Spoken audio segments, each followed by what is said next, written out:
Good evening, everyone. I am Karen Hostetter, manager at Redland Community Library.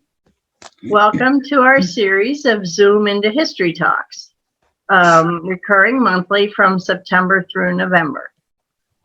Zoom into History is a collaboration of our library, All Vets of York, and Northeastern York County History and Preservation, commonly known as NACHIP.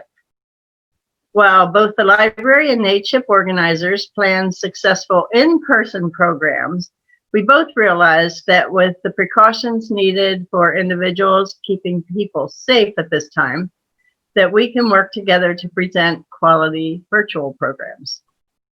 So please use the chat if you wish to ask questions in the beginning, as attendees are going to be muted until there's a certain point where we'll say, okay, we can start asking questions, and we will also repeat the ones that are in the chat at that time. Okay, so Charles Stamball, founder and president of NACHIP, will introduce our topic and our presenter this evening. Okay, Charlie. All right, Karen, did you start recording? Yeah, we're recording. Okay. NACHIP, like Karen said, NACHIP stands for Northeastern York County History and Preservation. I thought of that title 5 years ago when I was in the shower. And anyway, we've been around for 5 years. We normally do in-person presentations for this area, but like Karen said, because of COVID, we had to go to Zoom presentations. And my understanding is that next year, we're going to have several more of these. And I appreciate Karen allowing us to team up with her to do these. Tonight, we're going to hear about fascinating things from Northeastern York County. We're going to hear about the history and drama, places, and people that once walked this area as we know as home. Our presenter is Jim McClure. He has been a journalist and editor for the York Daily Record for over 30 years. I didn't think, Jim, you were that old. He is a York County historian, author, blogger, and speaker. He has won many awards for his outstanding work. He has been a great supporter of NACHIP. So let's take off your shoes and your mask. And with your favorite drink, just sit back in your chair and enjoy Zoom into History. So now, Jim, it's all yours. Okay, great. It's really great to be here. And thank you, Karen and Charlie, for doing this and those working behind the scenes. It is great to be here. I hope we can have fun tonight. I have a lot of slides, and I'm going to go through them pretty quickly. So slow me down. Use the chat or whatever we have to slow me down. And this is better as an interactive presentation. I don't know if we can quite get there with this format, but we can try. And this is going to be very random. We'll cover, let's say, Goldsboro, and you'll say, well, these things happen to Goldsboro. And but I'm just trying to pick out some things that fascinate me. If they fascinate me, maybe they'll fascinate you as well. I'm not an expert. I don't live there. I will say that I have been in the Manchester, York Haven area as much as any other part of York County, just in going out and taking pictures and just spending time in those towns. York Haven had, and I think still has, a coffee shop up there. I think that COVID has limited it somewhat, but it's a wonderful place to hang out. And so I've spent a lot of time in York Haven, and you'll see a lot of York Haven photos as a result. So, I also want to recognize that there's a couple, Charlie's doing a great job of his group. And I looked and used that as a resource, NACHIP. I also I see Dominic Marie Miller is doing a great job with Newberrytown Facebook group, and also Luke Borisma, sorry about that, Luke, if you're on, from Goldsboro, doing a great job up there with their local history Facebook groups. So without any further, I want to show you kind of right off the bat what we're going to do here.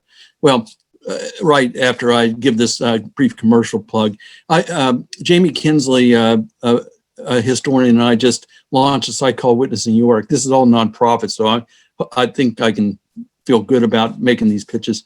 And we just launched a site called Witnessing York, and it's where we identify sites in town and map them, in sites where there's been some type of struggle and some type of redemption. And so I think you'll enjoy that. It's witnessingyork.com. And also Scott Mingus, who was, I think, on this last week, and I are teaming up on a Civil War book where we brought together some individual poems that we did and added a lot of new material. So we'll have in a couple of weeks, we'll have a 300-page book coming out on York County and the Civil War called Civil War. It's covered up right now, but it was Civil War Voices, and we changed it to Civil War Stories. So anyway, Civil War Stories from York County. It's that new. I don't even know the title yet. So, but there's the cover. You can see part of it. So this is what we're going to do. We're going to visit a town or an area, and we're going to talk about some of the things there. And this is Zion View. Now we can debate whether it's Zion View or Zion's View. Norman Vera Gates called it Zion View, and I go with that because she knew everything about this Conewago Township town. And one of the things about Zion View for years was its beacon. And so you could locate Zion View very easily. You could just say that's where the beacon is. One resident said it was like day in there even at night because the beacon was so bright, and it directed planes to Middletown Airport, and it came down about 1970. So this is just a neat feature that kind of signaled this town literally. And there's other things that as well, and this is a kind of a current events type of thing. You know, at the corner of Butter and Copenhaver, there is a pet resort. And part of that pet resort is a little courthouse. You know, if you look off of, I think it's Butter, you can see this courthouse to the right there. That's the little courthouse that was at Kiwanis Park or Parker Park for many years. And before that, you can see in the left picture, it was used to sell bonds in World War I, World War II. Very famous building here in York. Here it is, well preserved, or at least the last time I looked at it was well preserved out at a pet cemetery in Conewago Township. We have all kinds of neat stuff all over the place. And so that I'll kind of try to point some of this stuff out as we go. And if we were fully interactive here, I could say, do you have any stories to tell about your relationship with that building? Because many people remember that building from their childhood. And then Zion View had a band hall. It's now called the York County Racing Club, but before that, it was a Zion View band hall. And they would actually, it's pretty impressive. They would have car shows there. They'd have all kinds of let's say exhibitions of local businesses and so forth. So it goes to show how that community has changed. They had enough businesses and car dealerships that they could fill that hall there. That they also had community plays. And this type of thing, the band and the community productions there in the lower left have kind of been replaced by the high schools and our school districts as they've consolidated, but that building still remains and still in use. So if you ever wondered about that building, if you're new to the area, that was a former band hall. Community band hall.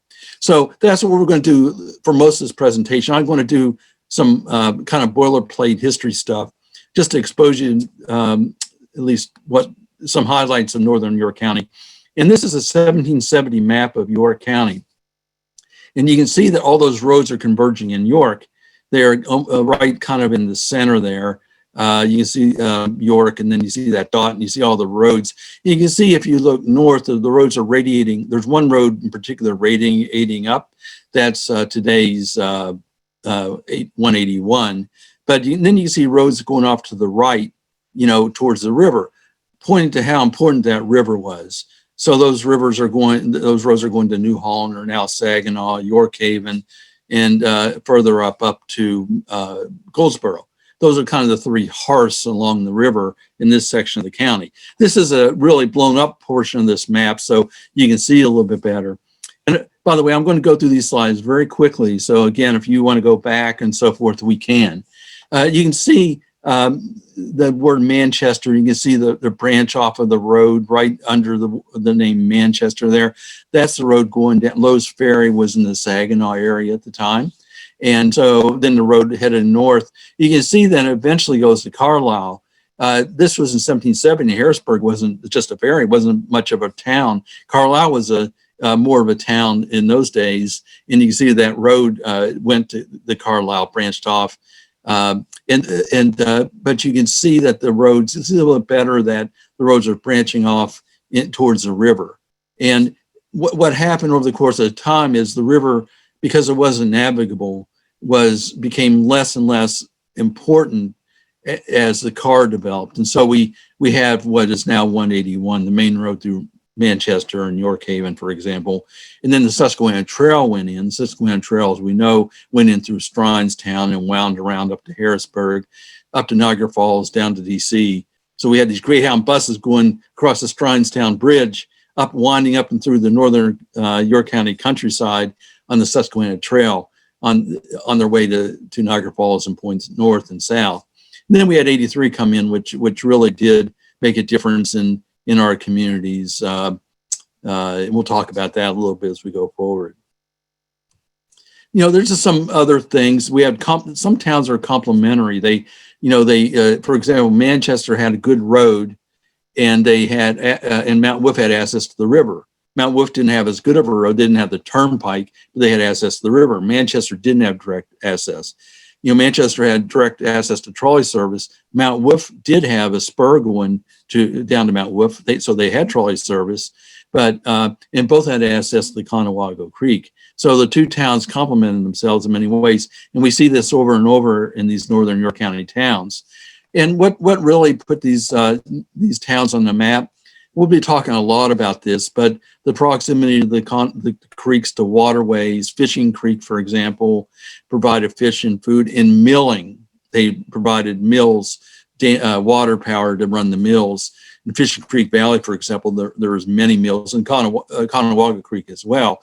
We had the good road, we had the turnpike, the trolley, the railroad, and we had, of course, the river, which allowed for lumber to come down, and then we would have our sawmills that would saw the lumber, and that's how really Wolf organization, the Wolf Lumber Company, started.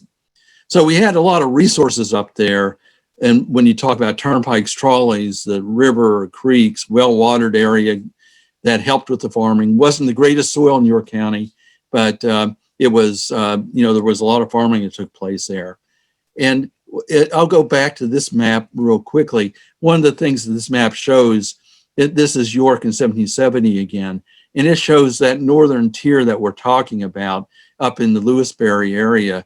There was a string of Quaker meeting houses. We'll talk about that a little bit later, but they're running across from Newberrytown all the way out to Biglerville. And then, so in the middle part, so the northern part were the British, the Quakers. They were mainly British or English descent. And in the middle part, the Christ Creek Valley, the Codorus Valley, that was the rich farmland, where York is, and going up to Elm Township and so on. Down in the southeast corner and the northeast corner, southeast Delta, northeast Dillsburg along Route 74, really, both at bookend Route 74 in York County. That's where the Scots-Irish were. And the Scots-Irish farmed some, but they were more into, mercantile. And then they were often known to move on while the Germans stayed. So that was the makeup of the county. So the area we're talking about did have a lot of Germans in there. It had a lot of Quakers, a lot of British folks, especially up in the Lewisberry area. Okay, and so this is just kind of a metaphor here. What happened as the automobile became more and more important and the railroad became less important is we had this old hotel in Manchester called Mayor's Hotel that was right at the split. I think that's Main Street and Board Road there, right at the square in Manchester. And the old hotel wasn't necessary anymore because newer hotels were being built. So they built what was necessary. They tore it down and built this garage, which is still there, kind of signaling the importance of the automobile versus the trolley car. You can see in the right version, you can see the picture, you can see trolley tracks in the road.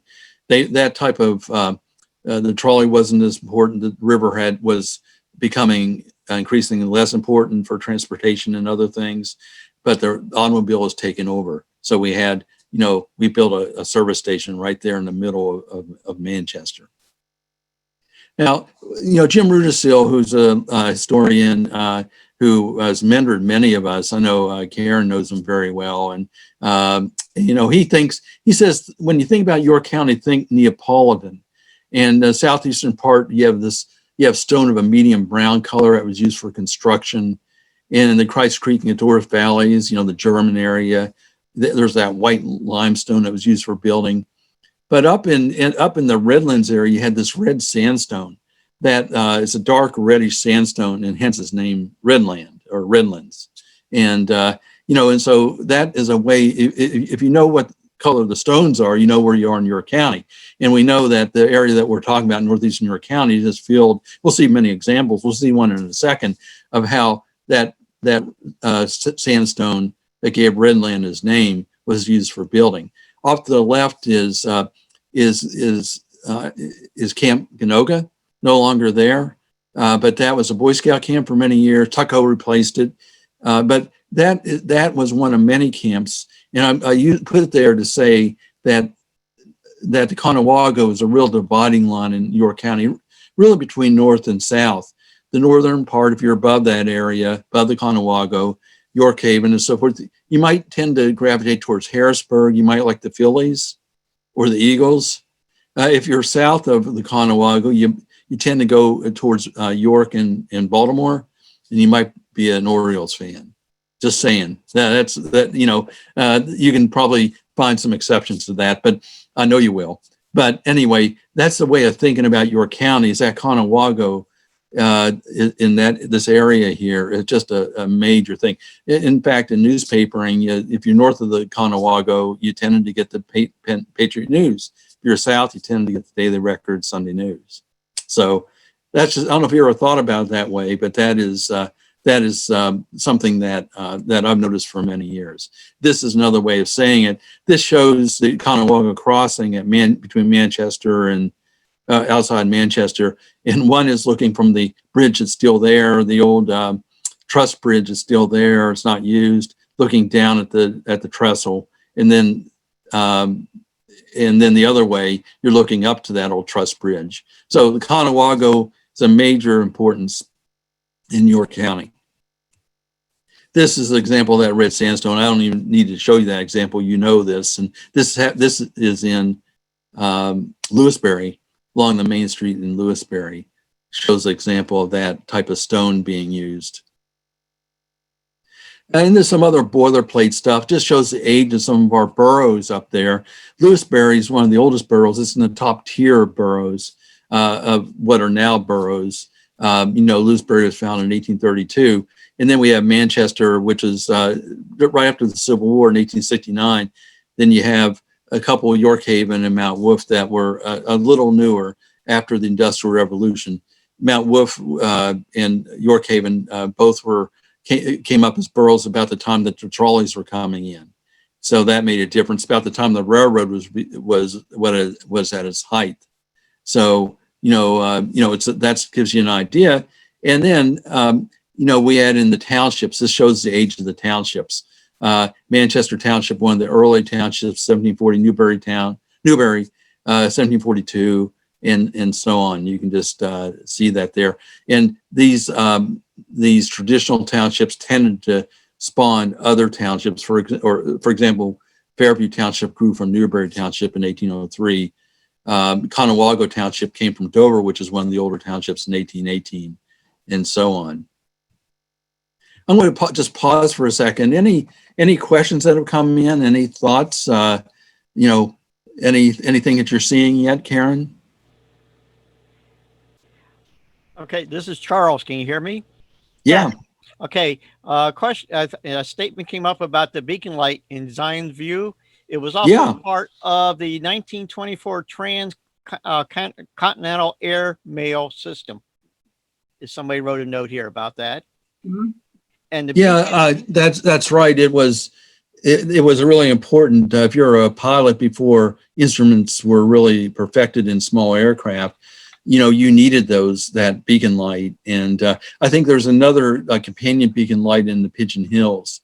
So you can line up with the Middletown Airport runway way out. And so that beacon light was a friendly, it directed all kinds of airplanes, including airplanes in World War II, aircraft in World War II. And I understand that the beacon's now in the History Center. There's some confusion over that. That beacon in the History Center was at the York Airport. And I think there's been some revision to that. Okay. When it was dismantled in 1970, it's thought that the stand, this is Norma Barrett Gates said, the stand went to Lancaster County, probably used as a windmill. But the beacon light itself, it's not known where that, where that light is. The beacon light, if you look at it, and aviation experts have looked at it, it doesn't look like this, let me go back to it, because this is I don't want to make you dizzy here. But it's different than the beacon light that's down there at the airport. The photo to the right, by the way, shows the beacon without the beacons. It shows the stand without the beacons. John Wolf, who is the expert in this area, said this was taken right before it was dismantled. Now they took the beacons off. On the picture on the right, if you notice there, it says Route 921. See that? Yeah. But yet on the left, it says 295. Yeah, I don't know if they changed, if from a different angle, or if they changed the route numbers between those two pictures. I don't know. Now that was the Susquehanna Trail, part of it at one time. But that's interesting that they changed the numbers. Yeah, or it's just taken from a different direction. It's just hard to, one's shooting south, the other one north, or something like that. It's hard to picture. And this is one of the fun of the things is you go out there and actually look where it stood, and you kind of try to duplicate the picture. But I haven't done that, to tell you the truth. I guess Charlie, you've inspired me to go out there next time in case I get this question again. Okay. And your last picture that you had up, it said about Liverpool. Can you tell the people where Liverpool was? Yeah, let's see. Is this it? You're in front of, yeah. No. Yeah, man. Okay. I won't go back and forth because I know that's that'll make you dizzy here. Yeah, Liverpool was Manchester. And it's in New Holland was Saginaw. What happened is you'd often change names because other post offices claimed the name first, or other towns claimed the name first. So that's what would often happen. You have a name and you have to change it. Jacobus was known as something else. A lot of our towns were like that. It's interesting that anything I put online relative to Manchester or Liverpool gets great traffic, because you have people in Britain who are searching for the same thing. So, I think Manchester is probably the best known town in York County because it's to the world. I'm exaggerating here a little bit, but because when you do Google searches on Liverpool or Manchester, you're going to get material about our Manchester. So, just a little aside there. And the picture that you just had up about the hotel. Yeah. Okay. Before that, it didn't look like that originally. It was more of a house, and that is where Lafayette stayed when he came through the area. Mm-hmm. Yeah, Lafayette came through in 1825 from Harrisburg to York, the Marquis de Lafayette, and so he would have traveled that road to Harrisburg, right through Manchester. Yeah.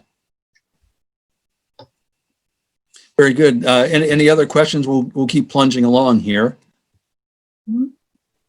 There's a comment from someone that said Hershey. So Hershey's the name of is that like Hershey's in Derry Township, but has Hershey just always been Hershey? I don't know. I don't know the answer to that, to tell you the truth. What Hershey was before Milton Hess Hershey built his, built the town up there. Okay. That's a whole my knowledge. Okay. Nicole added another comment. She said, as the most well-known around the world, the most well-known Hershey. Oh, yeah. Yeah. I was talking about York County. Context. Yeah. Yeah, But- I don't know. There's no way of proving that, but I'm just saying that if you're in Britain and if you want to do a search on Liverpool and Manchester, you'll get local stuff as well, York County stuff as well, possibly. So Interesting. yeah, what we have here is that this is railroads and aside, farming was a big industry. We don't overlook that. And York Haven was quite a destination. And we know that there's big grain warehouses and milling, and we'll look at that in a second. But many people wonder why Canal Road got its name, even though it runs all the way through York County and nowhere near the canal that was in York Haven that we see here. That canal went in to circumvent the falls that were there, that are in the Susquehanna River. It's a mile-long canal that was built in the 1790s. And the canal road was a way that farmers, they would use that road to bring their grain and so forth to York Haven. Then it would go on flatboats and go down to Baltimore and so on. Or it could be milled there and stored and so on. So that's how Canal Road got its name. And so it just goes to show that transportation was a big deal up in that area. This is from Stephen S. Smith, and he's just a genius at maps and so on. This is so much to digest that I won't even try to spend a lot of time on this. Other than the left slide shows that where the canal ran. And there might be some controversy over this, but the best estimate, is that the canal ran where the railroad tracks are now in York Haven. It ran slightly higher than the old than the river, obviously, where the railroad tracks are now, and it was stepped down by 2 locks, and so that they were able to circumvent a 19-foot drop in the river. The rapids in the river, or the falls in the river, as they're called. You can see in this that there's large flour mills there used to store that could be put into boats and then sent down to Baltimore at certain times of the year. And then and the right shows gives you an idea of the lay of the river and the falls in the river and so on. So that helps you understand how mighty York Haven was in that day, and also how important agriculture was to these river towns. Board Road also was named because of the taking the boards up to the river and back and forth. Okay. That's good, Charlie. That's more than I knew. I would have thought that it was board road because often you'll see plank roads, board roads, because they would lay wood down to keep the mud wagons out of the mud. But you know more about that than I do, so I applaud you mentioning that. Now we're going to go ahead and start the tour of these towns. We'll start with Codorus Furnace, and I start there because it struck me it didn't strike me until I drove it, how close Codorus Furnace is, to the rest of the area that we're talking about, particularly Saginaw. And so this was a Revolutionary War iron furnace. That device on top is it was to help with air. Air is very important when it comes to to the process of making iron ore, made cannonballs in World War II. This is a later addition. And you can see from the picture at the right how denuded the forest is behind that. These iron furnaces really did chew up a lot of timber. So we don't have as much virgin timber as other areas might that didn't have these types of furnaces. I show this another reason too, because the old road up to the 7 Gates of Hell, which many people are fascinated with, which doesn't really exist. This is Halloween, so I thought I'd throw this in. It runs near there, and you go up that road, and it takes you up into that area. The 7 Gates of Hell is an urban myth that involves 7 gates that if you got past the first gate, a certain set of gates, then you would never come back. And it was kind of a conflation between an asylum that burned over elsewhere, Crandall's Asylum, elsewhere in Springersbury Township, and some gates that had some gargoyles or some unusual fixtures that were up there for many years. So people are fascinated by that. So I just throw that out there. That's free. There's no charge for that little thing. But Codorus Furnace does engage people. In fact, someone about 5 years ago tried to get inside there and did get inside there. and the fire company had to help get them out. I don't know why anybody want to go inside that place. It's got to be snaky and stuff. But I figured I would show the inside of this device on top there, so you won't be tempted to go in there yourself or crawl up there yourself.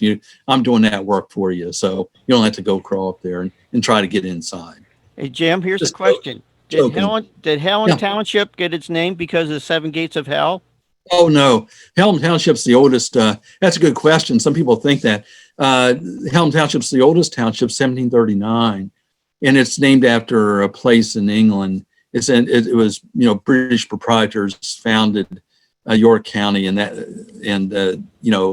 owned York County at one time. So that there's a lot of British stuff. Lewisberry is another example of that. We have a lot of British. What is the correct spelling of Helm? Well, okay, the HELLAM is the township, and the borough is HALLAM.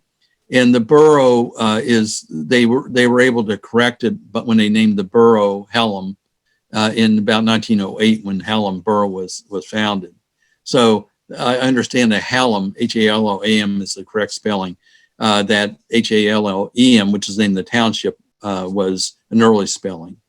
So now we're moving up the river to Saginaw, and this is very interesting town for all kinds. We're going to spend a few minutes on. This is where, of course, the Wolf dynasty began, and Adam Wolf, the original Wolf in this area, this area of the county, is buried in the Lutheran cemetery. There you can see the cemetery. You can see Shawks Mill Bridge, which is a bridge across the Susquehanna railroad bridge that many people aren't aware of.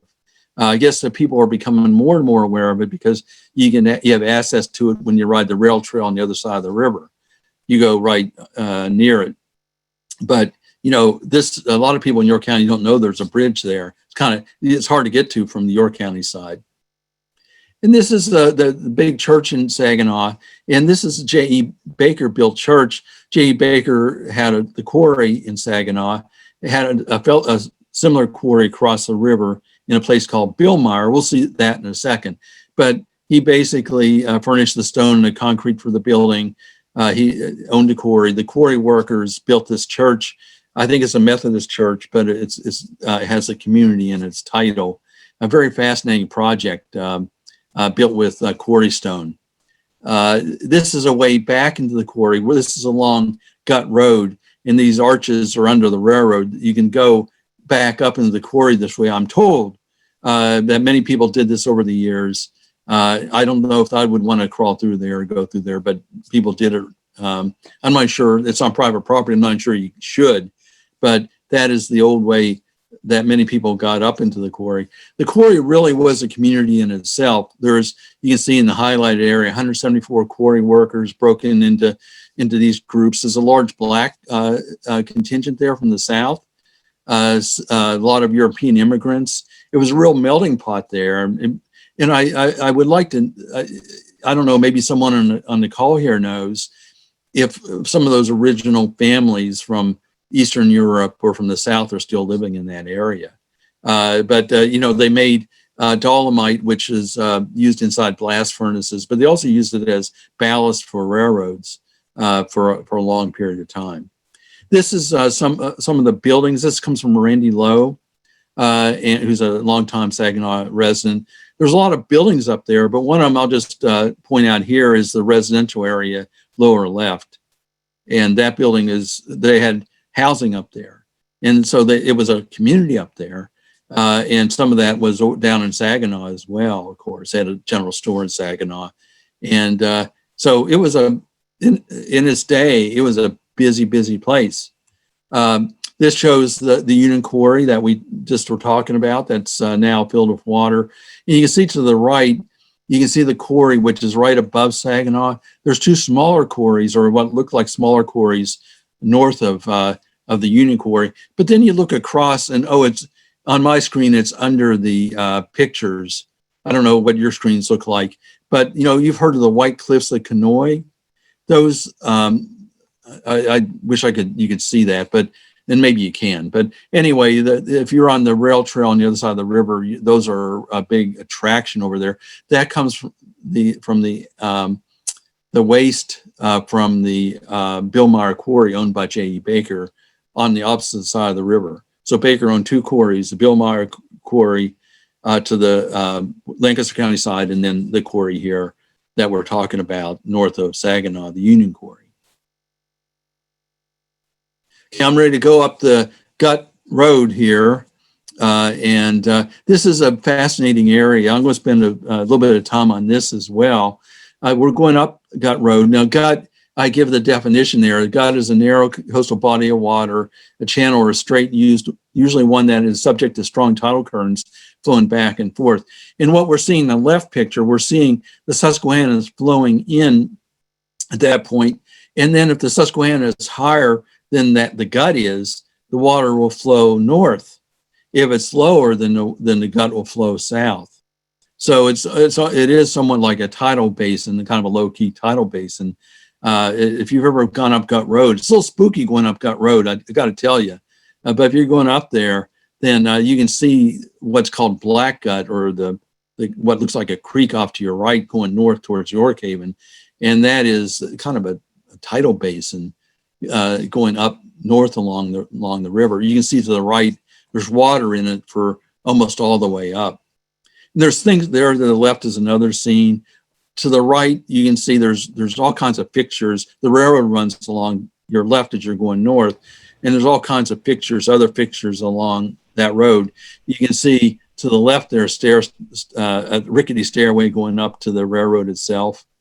And then as you get to the north of the Black Gut, you're getting pretty near York Hoven at this point, in an area called Liebs Landing. It turns to bamboo, and there's not a lot of water in that part of the gut, or at least there wasn't in the days that I've gone there. And it's fed by Hartman Run that runs down under the bridge. And to help you locate, see in the right picture, there's two bridges, this near one showing Hartman Run and the farther one. And off to the left is where you go up to the YoCo Club or Wago Club. And, and that was where Liebs Landing was, which was a community in itself, a lumbering operation up in that area. And so it gives you an idea where we are. Yeah. Was part of that part of the canal at one time? The Gut? No, the canal was only a mile. We'll see. The canal was only a mile, and it was up above York Hoven. So here we're south of York Hoven, just to give you a sense of where we are. And so basically, this is a fascinating body of water called the Black Gut that's fed by Hartman's Run, but the depth of it varies according to the depth of the river. This shows the YoCo Club. There's a carved turtle there. That we're proud of our snapping turtles and our turtle soup up in this neck of the wood, the Conewago Inn and so on. This is a big turtle soup area. And so we play on the turtle theme there. I think you know where we are now if you've ever seen that big turtle. Okay, now we're moving. Yeah. Okay, quick question. I heard rumors that the Manchester borough was supposed to be built on that Alps Landing, and he actually had a bridge going across there. That I don't have any knowledge of that. I always thought the Manchester borough is there primarily because the turnpike was there, the highway was there. Yeah, I can tell you, there's actually a map that I have that shows the layout of the of Manchester on that on Bruner's Island. Oh, yeah. One thing that's clear here is this land has changed a lot. The utility companies have changed it. We built roads, we built railroads, and so it's really hard to make sense of some of these things that we're talking about. So I don't doubt that, Charlie. The one thing that I know is that Mount Wolf grew up around the railroad, and Manchester grew up around the turnpike, and those were always very, going back to 1770 as we saw, those were the turnpike was an important road to get north and south. So that's why Liverpool and then Manchester really prospered along that turnpike. So we're moving up to Mount Wolf, and we'll get to Manchester here. Mount Wolf, started in Saginaw, meaning the Wolf family started in Saginaw. They actually were originally from Wolf's Church out in West Manchester Township, out in that area. But then they moved, they moved along to Saginaw. They did work along the river with lumber, logs and sawmills and so forth. And then they knew that a railroad was coming in about 1850. I think the town was called Mount Campbell at the time. And so they moved their operations up there. And, you can recognize the building off to the left and the proximity to the railroad to the right, which has really helped the Wolf family get their product to market. As we said, the river was becoming less important, and everything else was becoming, the railroad and the highway was becoming more important. Some people think, well, Mount Wolf, it was along the railroad, and it wasn't necessarily, didn't have access to the trolley, but it really did. There's the trolley running, there's a spur of the trolley running down to Mount Wolf from Manchester. This shows the trolley. I'm going to go really fast here because we're running out of time, and already running out of time. But this shows the trolley running from York all the way up to York Hoven. That was an important line for it. About 12% of the trackage ran up to along this line through Manchester. You can see that little spur to Mount Wolf that we just went over.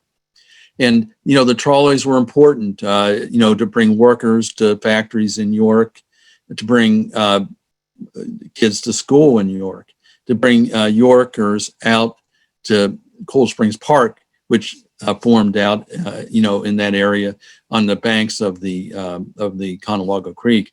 And across the creek was Elm Beach. And, many of you are aware of this. Elm Beach is that platform off to the left. And, many people came from York and all over the county on the trolley to swim in the Conewago Creek right there outside Manchester. This is the old trestle that went across the trolley. Trestle would stop and let people out on Elm Beach. So it went from Cold Springs Park across that trestle to Elm Beach. I've been down to Elm. Interrupt just for a minute. Your voice is starting to distort a little bit. Okay, thank you. Let me know if that continues. Okay. Right now, you're fine. Okay, good.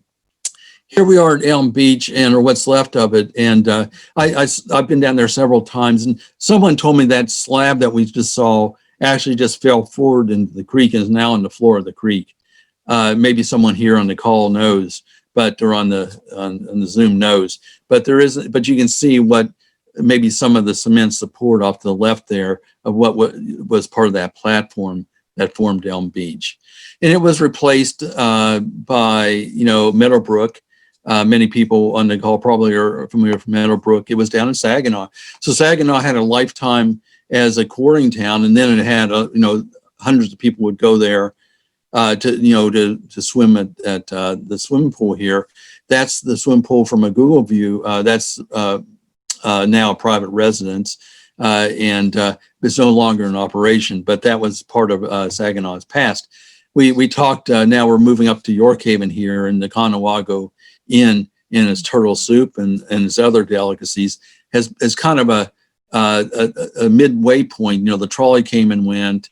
The river isn't what it once was. Elm Beach is gone, but this has been a landmark there for many, many years. Now we're up to York Hoven, and I'll go through a bunch of York Hoven slides very quickly. But I just would say that all I can say is York Hoven has great bones. And I think there's a lot of potential in York Hoven. This is the town hall. It's celebrating its century this year. It's built by the power company that runs a hydroelectric dam. And there off to the right is just an example of these wonderful features of the town. We talked already about how important the town was at one time, and these types of features are built into the town. As I say, really good bones. The hydroelectric plant is actually was designed by Dempwolf, so it had a world-class designer who built this plant or designed this plant. It is a really gorgeous plant. If you walk along the park, it is very engaging. And there's a park that was where the old paper mill was. It's now in York Haven. It's that you can see, and you can walk along there and see what you're seeing right now. This is a view from across the river from Falmouth, across the river into York Haven. You can see the mill, and you can see off to the right architectural drawings of the town hall circa 1920. You can see on the top of the hill, the town hall, you can see there's a white building and some structures on top of the hill behind the hydroelectric plant, and to the left, that is, that's the town hall emerging there. Now, this, you can see on the power plant, someone formerly from the History Center, Dennis Conko, great respect for, he sees that big sign, that big fixture on the left of the power plant there, and he said he wonders if that wasn't the mount for Ready Kilowatt at one time, whether Ready Kilowatt, who you can see to the right, was actually mounted there, or a version of Ready was mounted there and could light up at night. So I don't know if anybody in the call knows whether that's true or not, but that is at least what is believed to have taken place. We don't have any pictures of it, or haven't run across any pictures to show Ready up there. So if anybody knows, there's an opportunity to add to history. Again, great bones here. The people fish from York Haven. There's no river access there. There's a small boat portage area that we'll talk about in a second, but there's no river access anymore. And I wonder, and I think that would really help the town of York Haven a lot if that could be restored. We'll talk about that a little bit later. You see there's just nice vistas. There's nice things about York Haven to capitalize on. You can bypass the power plant in the dam there by you see the portage exit right. You can actually carry your watercraft, if you can carry it, your canoe or whatever, up the around the power plant, and then put it in the water on the other side of the power plant. So there is river access for small craft, but not for fishing boats like you see to the right. Okay, now we're going to move to Cly, continuing to move up the river here. Got a lot of slides to go. Karen, how hard is our stop at 7:30? No, we're good. We're good. Okay. You can go till 8. Okay, I'll try. I know that an hour and a half is a long time for people to absorb this. I'll fly, but I'll try to economize as well. This is the little town of Cly, and they do have river access there. It might be private, but there is river access there. But it is a town. It's a noteworthy part of the town is it's a railroad town, and it was where a terrible murder took place. Curtis Sipple killed 2 bunkmates with a metal bar as part of a robbery plan, and he was the first and last person from York County to be executed at Rockview. The last person that was executed at the York County prison was 1915. So he is the first to go to Rockview. He was hit the electric chair there. So that whole event started in Cly, with the murder in Cly. Nice, quiet town, but you would never know that. And Goldsboro, which is really a tidy town, and you look at, you just look at they're doing a lot of things right in Goldsboro. A visitor there is a river access, which is really helpful. I think there's some neat things about it. One is, I'd like this phone here. How often do you find phones? And I don't know if it works, but that's too cheap to put a quarter in. But anyway, there was a phone there. I don't know if it still is. There is a circular traffic pattern around the center of the square. Does anybody know what the other town in York County is, and it has a circular traffic pattern around an island in the middle of the square? Jefferson. Yeah. Jefferson. And the other thing about Jefferson, we have Jefferson is post office known as Codorus, so sometimes Jefferson is known as Codorus, and guess what? Goldsboro is sometimes known as Edders. Edders is the post office. Edders isn't really a place. Edders is a post office. Goldsboro is a place. It's a borough. It's incorporated. And so those two towns, interestingly, have that in common. Goldsboro, there's so many neat things. All these towns have neat things. We could do a whole thing on just one of these towns. But I love the left picture. There's still a covered sidewalk there, like an awning that from the old days where when you used to have covered sidewalks, and you don't see those around very much in York County. There might be one in Dillsburg, there might be one in Windsor, but you don't see them like that. And then up to the right are two celebrities that came from Goldsboro. Nobel Prize winner J. Michael Bishop grew up there, at least spent some of his boyhood there. He helped in the cancer research. And then Greg Gross, as many people know, Houston Astros, Philadelphia Phillies player, grew up in Goldsboro. If you don't want to walk out to the monument, I'm showing you what's on the monument in Goldsboro. Edwin Wertz was a casualty in World War II. He died in World War II, and so he's observed his services observed there in that island out in the middle of the square in Goldsboro. Okay, moving on, we're moving up to YoCo, and I have to say I spent time up there. I visited almost every town up there, but I passed through YoCo and might not have known it. Today, I went to YoCo for the first time and spent time in YoCo, and I'm proud to say that. And this was a picture off to the left is from Preserving History of Newberrytown that we talked about earlier, that Facebook group. And when I posted that or shared that onto Retro York Facebook group that I moderate, someone said, well, it doesn't really look any different than the town looks today. I don't know if I got the same angle, but that what they said may be true. It is a town, and the way I think about these towns is that YoCo is about midway between Lewisberry and Goldsboro. Again, this push towards the river, the importance of the river to this region. And Newberrytown is about midway between Lewisberry and York Hoven. If you wanted to go to the river below the falls, then you might go on the road to York Hoven. If you want to go above the falls, and you want to go up on the ferry over to Middletown, then you might go to Goldsboro. And then we have Paddletown, town of Paddletown, and this got its name. This is from Gibson says, you all know this. This is a little town near Newberrytown that it got its name because there are many children paddle back and forth to visit the affectionate grandmother who gave their home the name long since used. And I spent some time in Paddletown, a beautiful picnic or church grove there. You can see that to the right. And the church there is a beautiful church, and the church there has done what other churches have done in these small towns. I think of Mount Pleasant up in Warrington Township, or maybe Monaghan Township. I'm thinking of a church down near Codorus State Park, Dub's Church, Dub's Union Church, where they build a modern building, a recreational building or a meeting building beside the church building. And that allows them to have recreational space. It also allows them to have, and I don't know if this happens in YoCo or in Newberrytown here, but in some of these churches, they have a more modern, more contemporary service. So they have guitars and drums and so forth, as opposed to the service that they would have.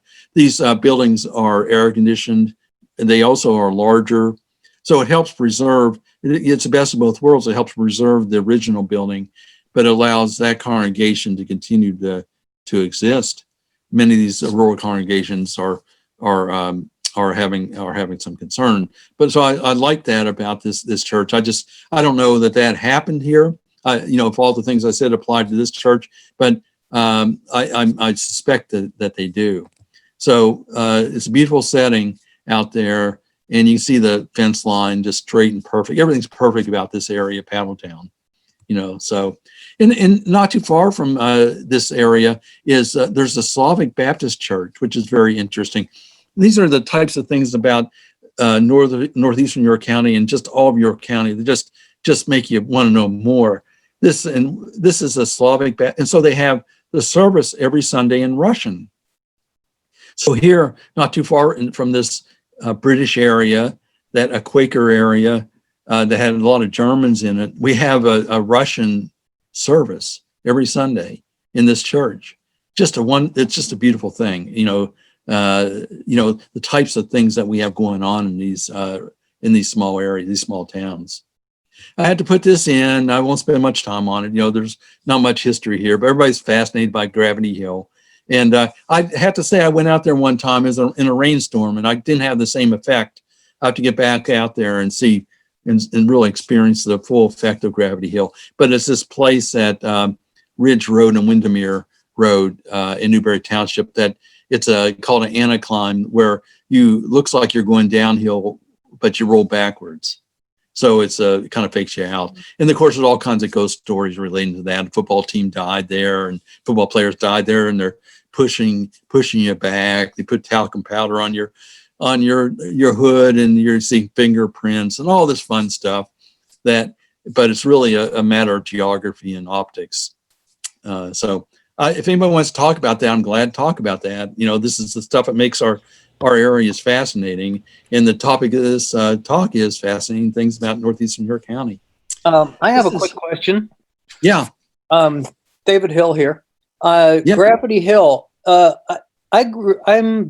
just turned 60, so I grew up in Edders. We were right down near there. I don't have any recollection of Gravity Hill. I mean, I know exactly where it is, but have no recollection of any comment of that, growing up in the 70s. Is this a newer thing, or did I just totally miss it? Someone might know better than me on that. I misidentified the intersection. It's the next intersection up. It's not Ridge Road. It's the next one up. It's the next one past it. Yeah. Yeah. My father said that he was in a bus one time, and they actually did an experiment, and that seemed to roll backwards on him. Mm-hmm. Yeah. I mean, if you go to YouTube, you'll see people experimenting with it, Right? And they'll go backwards. But I don't know if that's new. But I know that if you put anything on social media about this Gravity Hill, this area, people go nuts. Right. It's part of their childhood, and it's fun. It's fun. It's good. It's also probably a little dangerous because it's hard to turn around and it's hard to get out of your car. There's not much clearance there, and you got to be careful. But but it's just part of our past, and maybe not too far in the past, David. But I don't know. Does anybody else know if this has been around for a long time? Whether the way they constructed the road caused this, I don't know. That's kind of what I was thinking. Since they improved the road and widened it, I believe, perhaps. Yeah. Whatever. Okay. Yeah. When I was growing up, that was a dirt road back in the 50s. Yeah. And I think after they paved it, that happened. Yeah, there's a couple other, they're called anticlimbs in Pennsylvania. There's one near Bedford. I've been to Bedford, and it does the same. It does work in Bedford. There's two of them actually in Bedford, and there's one out in western Pennsylvania. So, it's just a fascinating thing. People love that. Okay, Jim, there's a comment. Kim says she's 37 and Gravity Hill was around when she was little. So Okay. she knows it. Mhm. Okay. Yeah, probably. Okay. Very good. Moving on to the Quaker meeting houses. And this is a big part of the past up there, as we've talked about. And, we had a string of them. We started with Newberrytown. We go to Lewisberry. It's right outside Lewisberry. That's the one to the left, is in the interior above to the right. And then there's one, of course, in Warrington. That's probably the most popular. There's one in Huntingdon, which was York Springs, and one in Manellan, which is Biglerville. So, that kind of a string of them across there. And the Quakers, of course, were big league in the Underground Railroad. They were pacifists, and they really built that area up there in the Redland Valley. I could ask, maybe someone knows what that structure is to the left, in the picture on the left, that stone structure. Does anybody know? That's one thing I do know. So, for dismounting horses? Yes, that's it. Okay. And carriages. Yeah. You would, to get up onto a horse or to a carriage, it would help you get up on there. You see versions of these, if you go to a riding stables and so forth, you see these types of steps there that help you get up onto horses. These just happen to be in stone. Is it still open for Yeah, that sign there, I believe, is pretty current. I'm not sure when I took that. It's open on occasion. I got in there one time when they had an open house. I got in there, but so I'm not sure. You have to go out there and see if that sign's still there. I'm not sure how old that picture I know. is. I think they have a Christmas Eve service there. Yeah, I would say the benches aren't. You'd have to have a good back. You see, there's no back support. Some of the benches, and those that do don't have a lumbar support. So, I have a comment, Jim. On the different meeting houses. Lamar Matthews spoke at the library at one point about them. He said they were built 10 miles apart. So they're each one 10 miles. And that's so nobody had to walk more than 5 miles either way to go to them. Yeah, that makes sense, in all kinds of ways. The meeting house in Newberrytown, by the way, stands. Jim Rudisill, I was with him one time, and he pointed it out. For the life of me, I was there the other day and I couldn't see it. It's covered over now, so you can't tell it was a meeting house. Maybe someone on the call knows where it is in Newberrytown, but it still stands. The Lewisberry still stands. Is there one in York? Down one in York, of course. Yes. Yeah. Yeah, Lamar Matthew did a lot of great work on that and really helped in understanding of what the Quakers did on the Underground Railroad and elsewhere. Mm-hmm. We're still in Lewisberry here. This is just interesting. There's a little park, a little pull off where the first Pinchot Road was in place. And I believe that this road that we see is right near there was a Pinchot Road. There's now a road that bypasses this area. And the Pinchot Road was basically by the governor in the 1930s, Gifford Pinchot, who basically laid asphalt on top of ungraded dirt. And so if you're on a Pinchot Road, it rocks and rolls, and there's no grading. And so you pretty well can identify a Pinchot Road. They're still around. This was the first one. He did it. The story goes for political. It got the farmers out of the mud. Farmers couldn't really get their product to market, so they laid all this asphalt down on top of the mud, and we have this road system. So there's a monument there celebrating this just outside of Lewisberry. Why did he pick York County? I don't know. I don't know why he did. He had friends in York County. There's no question about that.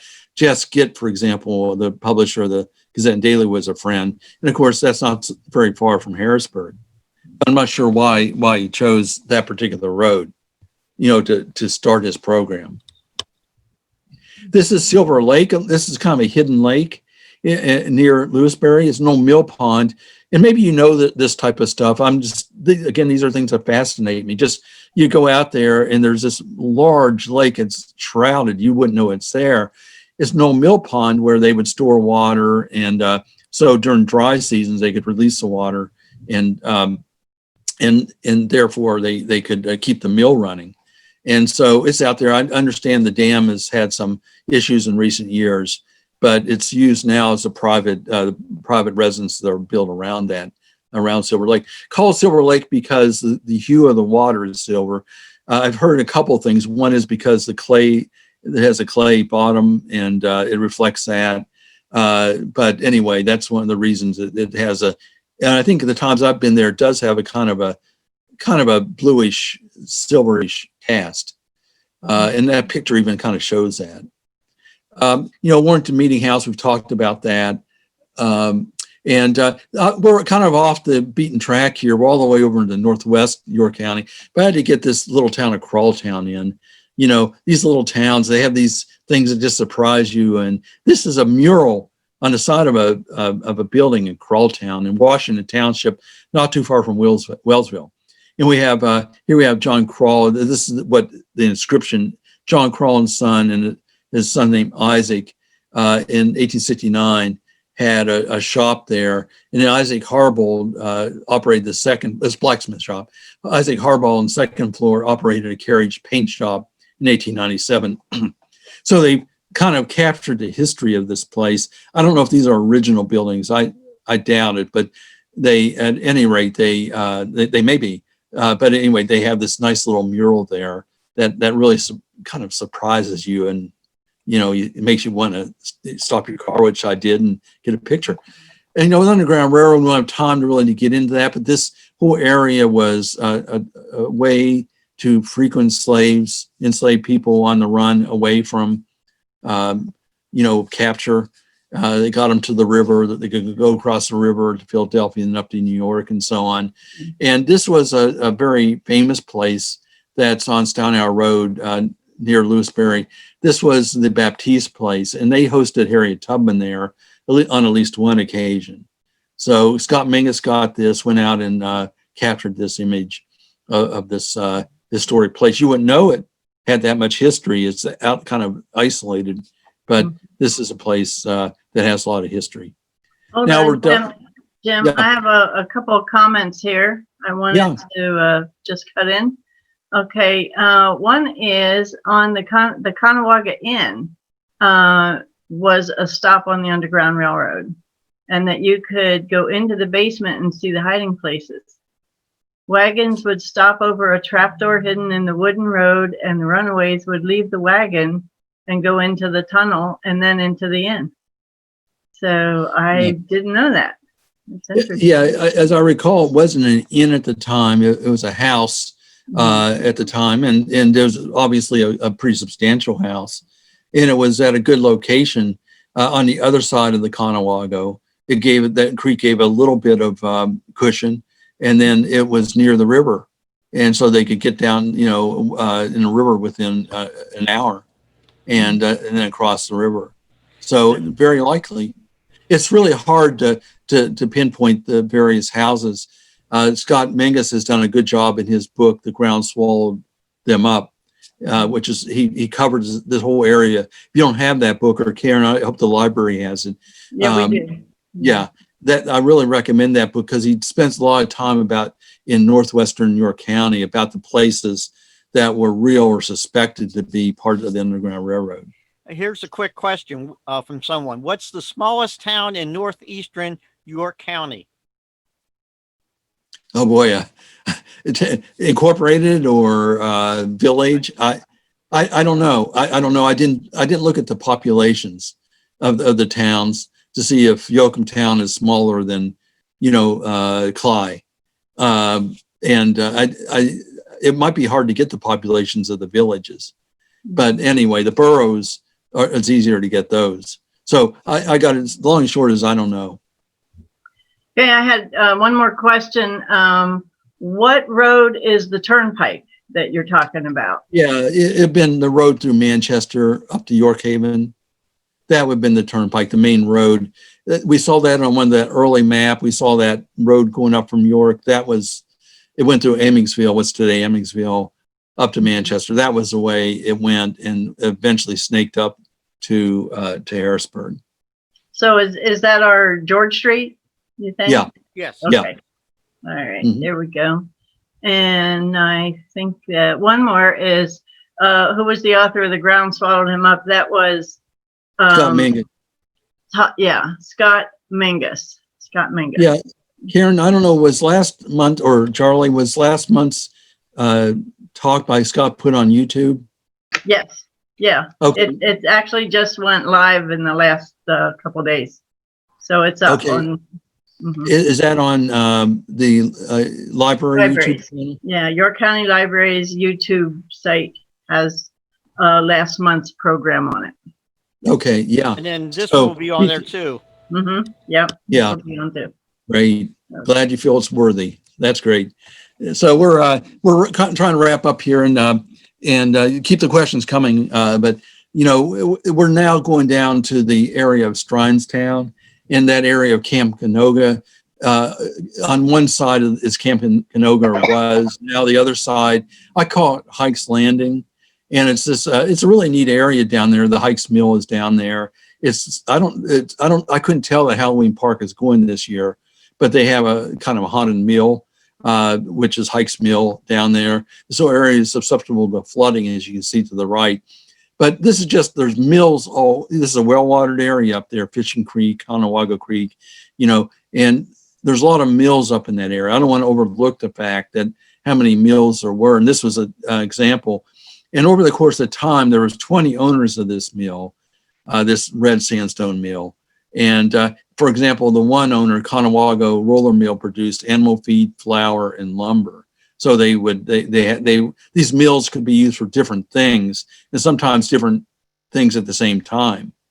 And so they had a raceway, took water out of the Conewago, went along the race, and then ran various machinery to grind the flour and to saw the lumber and so on.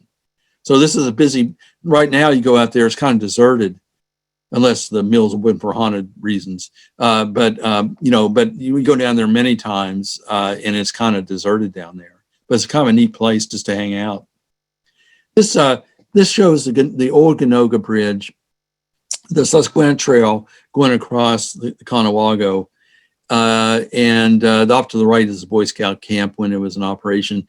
This bridge, I spent quite a bit of time when the old bridge was there. And you can even see here, there's poles. There was 12 poles on there at one time, the 12 Boy Scout laws, or the 12, so they represented, towards the end of its existence, it's now been replaced with a kind of a nondescript new bridge. You can see that many of the poles were missing, but it was a beautiful, beautiful bridge that went across there. And just hard to believe, I'll just say it again, you're out here in this rural area, you have these big Greyhound buses going across, packed with people, sprinting across that bridge and taking these weird turns, windy roads. The Susquehanna Trail was a windy road, it still is, up through there. So we're moving on to East Manchester Township, historic Shady Lane. And I put this up here because many people drive by these gates. This is along George Street here, outside of Amysville, Manchester. And right, you see these gates, you wonder what's going on there? What's back there? Well, what's back there is an old distillery site. It was an old estate. What was called a Braille Trail is back there. If you go into the Neachip site, you'll see Charlie has a lot of information about a lot of the stuff we're talking about here tonight. But the Braille Trail, for example, is on there in pictures and so on. Those two buildings, one is an old ice house, the other is a trolley stop. The trolleys used to go along George Street, as we already saw, from New York up to York Haven. So now I'm wrapping up here, and there's a couple of things I kind of want to say, after studying this area, some things that it would really be great if they could happen, that would really help the area up there in many ways. And is there a way to leverage the water more? We mentioned in York Haven, there's no longer big boat access. There's no longer motorboat access up there. But there's a beautiful park up there off to the left that you can see, that right beside the power plant. That's where the old paper mill used to be. And could they put a splash pad in there? And I'll show a picture of a splash pad in a second. But there's a splash pad in Red Lion. There's also a splash pad in Penn Park. And those are a lot easier to maintain than a swimming pool is. And people will come from all over the area, they do in Red Lion anyway, up in Fairmont Park, and then they go into the area, they go into York Haven, they spend money at the coffee shop, they spend money, on their way back and forth. It gets people into York Haven. And that park is gorgeous. It's a beautiful park there. And it's a way to really use that park in a different way. And then right across the river from, you can see that cement thing on the right picture. That's part of the York Haven Dam. And those are logs on top of the dam there. And across the river, you can see there's a boat launch over there. That helps the Lancaster County people. But what about the people on the York County side of the river? We have boat launches in Goldsboro, but I'm not aware of the next boat launch south, unless you're down to the Wrichtsville then. And, is there a possibility in York Haven or one of these towns, Saginaw, to build a boat launch in a parking area like we see across the river? So those are two ideas. Those aren't easy, but they can be done. You can see to the right what a splash pad looks like. And they're mobbed, but you don't need lifeguards. The parents kind of do the due diligence. The last thing I wanted just to go over was the opportunity for rail trails. and the number of railroads we had up in that area. And I'm thinking, or trolley lines, and I'm thinking particularly in Manchester from an area of the post office, the old Cold Springs Park, which is where the post office is today. Could there be a trolley trail or a rail trail along the old trolley line down to the water, down the Conewago Creek? And then you can walk. It's good for fitness. It's good for it's good for the town. Red Line's done it. Spring Grove's done it. So small boroughs can do that type of thing. And I think that these towns can do the same. Not that they aren't already working on a lot of things, but I mean, these are different ideas. And I just wrap up here. Again, how about getting that trolley trestle is gone now, but how about getting people down to the water from some of the more populated areas of Mount Wolf or Manchester through the old trolley lines? Mm-hmm. So that's the comments I have. I really wanted to press those points at the end to try to see what we can gain from all this discussion. I mean, we gain a lot of history here, but I really think there's ideas that can come out of studying other towns, and other towns can study our towns up here in the Northeast and learn as well. But these are a couple of things that I saw: the splash pad, the rail trails, and the boat launch that can really help this area.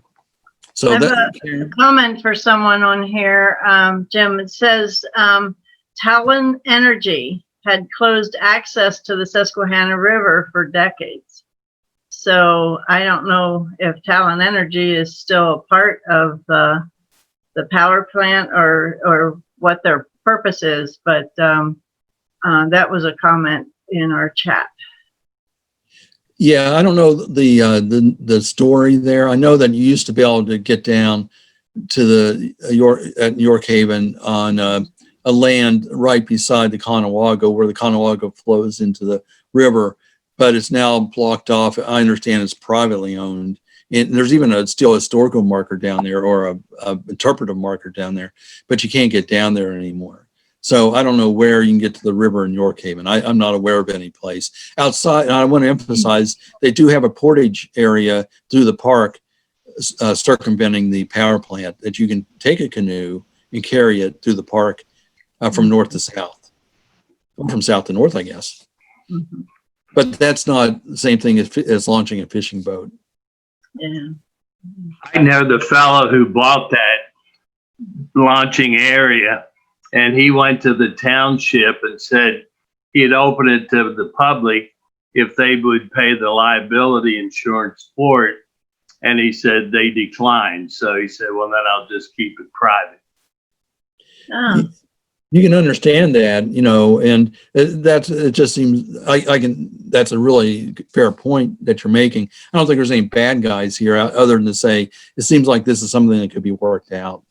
Again, York Hoven has such great bones. It just needs some, like many towns do, but York Hoven's one that just needs some features that would draw people. That they have I mentioned the coffee shop is there. That's the type of feature that a town needs, and that and some of these other things we talked about that can really that can really rejuvenate a town. If you go up to Fairmont Park on a summer day, it's a different place than it was 5 years ago in Red Line. I'm well aware because it's right next to the library. Yeah. It's really, really packed. I have one more comment on here. Okay. Yeah, Karen, maybe I can play on that for a second. The fact that you go up to Fairmont Park and Red Line, and you have the library up there, and you have the splash pad, and you have a playground, a very nice playground up there. You can go up there and you can read with the kids and go over and play and get exercise and all. I mean, you can spend a day up there, up on the top of the hill in Red Line. Yeah. And we do. They do. Yeah. I mean, it's a lot of crossover. Yeah. Right. I'm sorry, go ahead. One more question here. Do you know the story of the fish hatchery on Bruner Island? Is it still there? No, I don't know about that.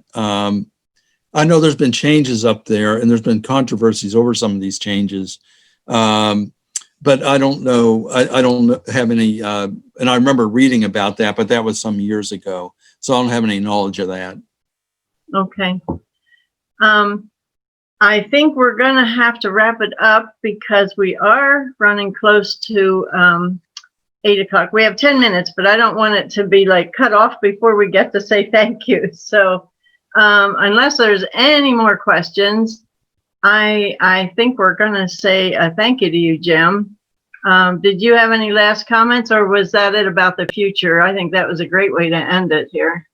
The future. I'd just like to say again, thank you for having me. And I just want to try to, to reinforce the note of encouragement that there's so much goodness up there, that some of the parks are just gorgeous.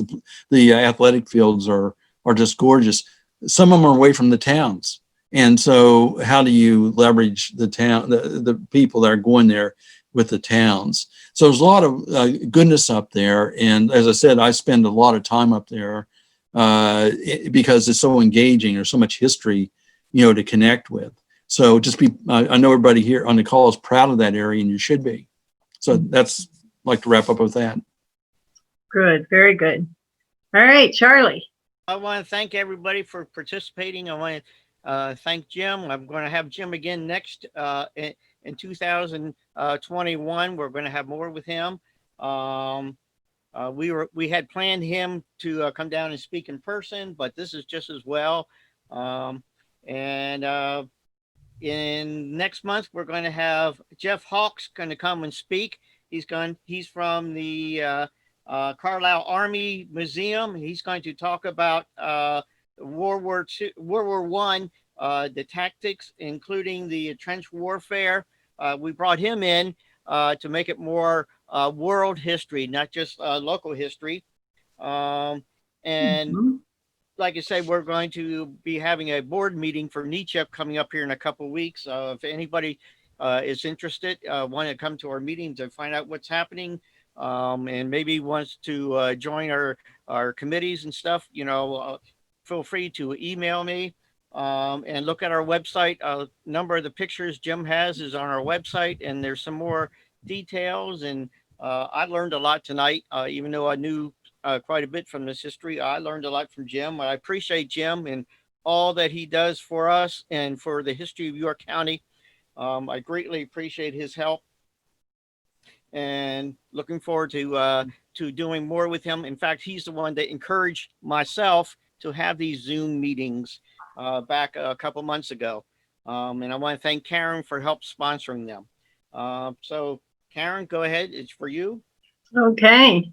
I just want to say thank you again, Jim. This was a fascinating program. I enjoyed every minute of it. I love hearing about local lore, wherever it is. I just love it. And for everybody that's still on, please invite your family and friends to join us for the next Zoom into History program. Okay, and like Charlie said, we're going to continue with a new series in 2021. Our programs are recorded and will be available on York County Library's YouTube page. Okay, give us ideas of what you would like to hear about, and we can look into it. Stay safe, stay connected to your library. Good night, Jim. Good night, Charlie. And good night, everybody. Good night.